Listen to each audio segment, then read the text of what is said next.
금리가 높은 상태가 유지되면 신축 아파트 분양이 잘 안 됩니다. 분양이 안 되면 건설회사로 현금이 들어가지 않습니다. 현금이 안 들어오는데 이자는 매달 나갑니다. 그러면 사업장은 점점 버티기 힘들어지겠죠. 이 상황이 지속되면 될수록 더 위험해집니다. 초기에는 땅을 팔면 원금의 상당 부분을 회수할 수 있고 손실도 최소화할 수 있습니다. 그런데 몇 년 동안 이자만 내며 버티면 원금 회수가 어려워지고 분양이 안 되며 공사비까지 올라가면 결국 땅을 팔아도 마이너스가 됩니다. 그 순간부터는 단순한 유동성 문제가 아니라 사실상 부실이 됩니다. 이런 사업장이 늘어나면 어떤 일이 벌어질까요? 은행과 금융기관은 불안해지고 대출 기준을 더 강화합니다. 그럼 부동산 시장은 더 얼어붙습니다. 최근 높은 환율도 문제가 되고 있는데요. 실제로 환율은 한국 같은 나라에서 경제의 뼈대를 흔드는 신호가 되곤 합니다. 특히 부동산 시장은 금리와 유동성 그리고 사람들의 심리로 움직이기 때문에 환율이 흔들리기 시작하면 그 충격이 생각보다 빠르게 전염될 수 있습니다. 요즘 시장을 보면 더 불안한 것이 있습니다. 정상이라면 돈이 많이 풀리면 금리가 내려가고 금리가 내려가면 부동산과 주식 같은 자산이 들썩이는 게 일반적인 흐름입니다. 그런데 어떤 시기에는 돈이 풀리는데도 금리가 잘 안 내려가거나 오히려 시장 금리가 올라가기도 합니다. 이때 시장은 이렇게 받아들입니다. 돈을 푸는 이유가 성장 때문이 아니라 어딘가 터진 구멍을 막기 위해서라고요. 그 순간부터 환율과 금리 그리고 부동산 모두 불안해질 수 있습니다. 여기서 핵심은 단순합니다. 환율이 오르면 수입 물가가 오르고 생활비가 올라가고 금리 부담이 커지고 결국 현금 흐름이 약한 곳부터 무너집니다. 그리고 한국 부동산에서 현금 흐름이 약한 곳의 대표가 무엇이냐면 분양이 잘 안 되는 지방의 미분양과 이자를 겨우 버티는 프로젝트 파이낸싱 그리고 전세 레버리지로 굴러가던 구조입니다. 이 세 축은 서로 연결되어 있어서 한쪽이 흔들리면 다른 쪽도 동시에 흔들립니다. 오늘은 환율이 오를 때 왜 부동산이 위험해지는지 그리고 그 과정에서 어떤 일들이 나타나는지 마지막으로 개인이 무엇을 점검해야 하는지를 다뤄보겠습니다. 환율이 오르면 부동산은 왜 위험해질까요? 가장 간단한 이유는 먼저 생활비입니다. 한국은 에너지, 원자재, 곡물, 부품 등 많은 것을 해외에서 들여옵니다. 환율이 오르면 똑같은 물건을 사도 원화로 더 많은 돈을 내야 합니다. 그러면 수입 물가가 오르고 생활비가 오르고 기업의 원가가 오릅니다. 그 결과는 몇 가지로 이어집니다. 첫째, 가게는 지갑을 닫습니다. 소비가 줄면 자영업과 지역 상권이 먼저 흔들립니다. 둘째, 기업은 비용 부담이 커집니다. 채용이 줄고 투자도 늦춰집니다. 또 일자리가 약해지죠. 셋째, 물가가 오르면 금리 인하가 어려워집니다. 중앙은행이 쉽게 금리를 내리기 힘든 환경이 됩니다. 여기서 부동산이 타격을 받는 이유는 명확합니다. 부동산은 금리와 현금 흐름에 가장 민감한 자산입니다. 금리가 낮으면 버티기가 쉽고 금리가 높으면 버티기가 어렵습니다. 환율 상승은 물가를 통해 금리를 자극하고 고금리는 영끌 투자자들의 삶을 어렵게 만듭니다. 부동산 시장에서 환율과 금리로 인해 가장 먼저 터질 수 있는 뇌관은 PF입니다. PF는 건설 프로젝트에 들어가는 돈을 빌려서 사업을 진행하는 방식입니다. 땅을 사고 인허가를 받고 공사를 하고 분양으로 돈을 회수하는 구조입니다. 이 구조가 탄탄하게 버티려면 딱 두 가지가 필요합니다. 분양이 잘 되어야 하고 금융비용이 감당 가능한 수준이어야 합니다. 그런데 금리가 높아지면 이자 부담이 커지고 분양이 안 되면 현금이 들어오지 않습니다. 현금이 안 들어오는데 이자는 매달 나갑니다. 그러면 사업장은 점점 버티기 힘들어지겠죠. 여기서 중요한 것은 시간이 지나면 더 위험해진다는 점입니다. 초기에는 땅을 팔면 원금의 상당 부분을 회수할 수 있고 손실도 통제할 수 있습니다. 그런데 몇 년 동안 이자만 내며 버티면 땅값이 떨어지고 분양이 안 되며 공사비까지 올라가면 결국 땅을 팔아도 마이너스가 됩니다. 그 순간부터는 단순한 유동성 문제가 아니라 사실상 부실이 됩니다. 이런 사업장이 늘어나면 어떤 일이 벌어질까요? 은행과 금융기관은 불안해지고 대출 기준을 더 강화합니다. 그럼 부동산 시장은 더 얼어붙습니다. 얼어붙은 시장은 다시 분양을 어렵게 만들고 PF는 더 위험해집니다. 이게 바로 악순환입니다. 환율이 오르는 국면에서는 이 악순환이 더 빨라질 수 있습니다. 왜냐하면 환율 상승은 물가 상승과 금리 부담을 키워서 분양 수요를 약하게 만듭니다. 그와 동시에 금융시장의 불안 심리를 키워서 대출을 더 조이게 만드는데요. 많은 분들이 이런 질문을 하십니다. 요즘 어떤 지역은 집값이 오르기도 하는데 왜 위기라고 하느냐고요? 여기서 중요한 포인트가 있습니다. 일부 지역의 부동산 가격이 오른다고 해서 전체 시장이 탄탄해지는 것은 아닙니다. 오히려 위기 초기에는 자금이 안전하다고 느끼는 곳으로 몰리면서 특정 지역만 오르는 현상이 나타나기도 합니다. 이때 더 위험한 것은 이런 것입니다. 특정 지역 집값이 오르는데도 시장 전체 금리가 내려가지 않거나 대출이 더 조여지는 상황입니다. 지금의 상황과 비슷한 거죠. 이건 시장이 이렇게 말하는 것과 비슷합니다. 일부 인기 지역은 버텨도 전체 구조는 불안하다. 그러니 돈의 가격을 더 받겠다.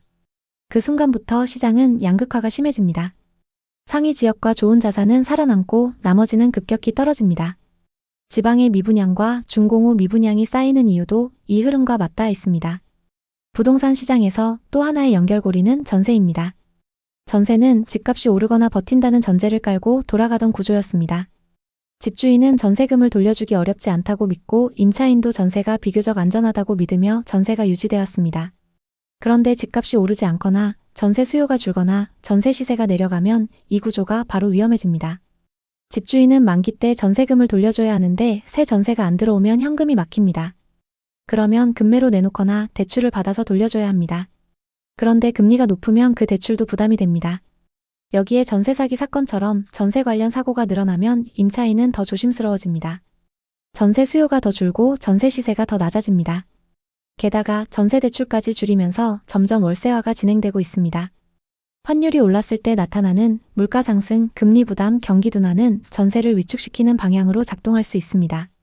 결국 전세 구조는 환율 충격의 2차, 3차 여파로 흔들릴 수 있습니다. 환율이 오르면 부동산이 폭탄처럼 터질 수 있다는 말은 과장이 아닐 수 있습니다. 다만 하루아침에 터지진 않겠죠.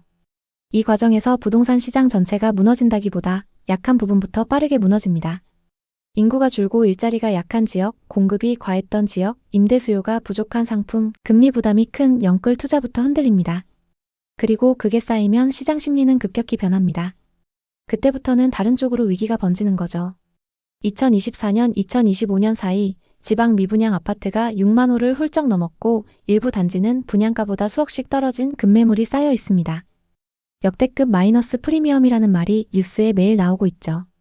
경매에 넘어가도 유찰되고 또 유찰되고 결국 건설사, 시행사, 은행까지 줄도산 위기로 이어지고 있습니다.